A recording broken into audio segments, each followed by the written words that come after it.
and these laws were published in 1687. The force of an object is equal to its mass times its acceleration. And for the last law of Newton is called the action-reaction law. It is amazing how observant Newton is in emphasizing the interference of force in moving an object or stopping an object from moving. I like this second law because And yes, that's it.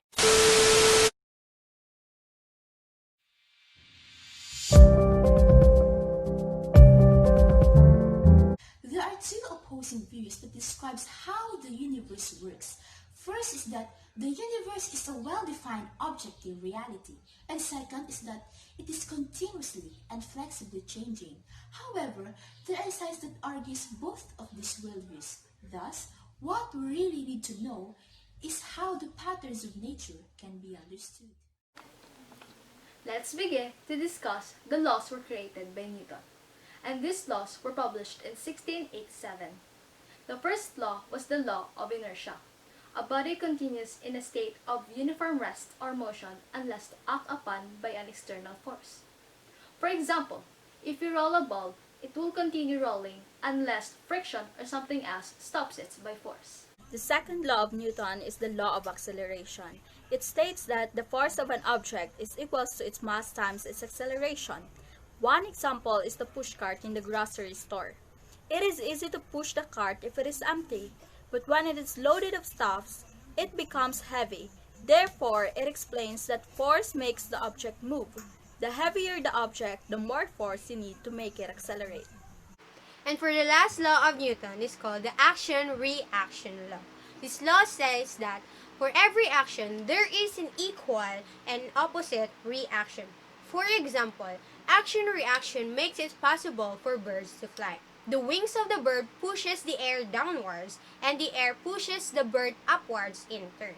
So that's all for the law of Newton. A word solved undergone a series of changes and applications of constants.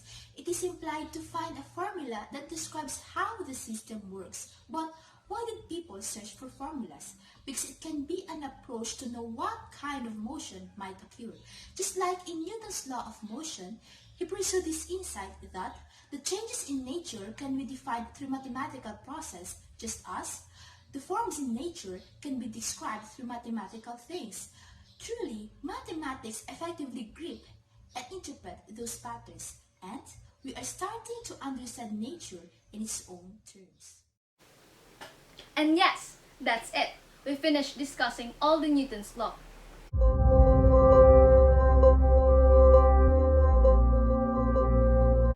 Among the three laws of Newton, I choose the third law, which is called the action-reaction law, because we can apply it in our lives. For example, in whatever things you do, there is an equivalent consequences to it. Among the three laws of Newton's, I like this second law because its message to real-life situation. For example, when you want to have or achieve something in life, you need to make great efforts. The more efforts or force you make, the greater the outcome. For me, I will pick all the Newton's law because Newton's law are important and they are the foundation of classical mechanics. Also, one of the main branches of physics. The law of motion that got my interest is the law of inertia, which conveys that an object at rest will stay at rest unless acted upon by an unbalanced force. It is amazing how observant Newton is in emphasizing the interference of force in moving an object or stopping an object from moving. He clearly and comprehensively presented it that it creates a simpler way for us to understand the complex of nature.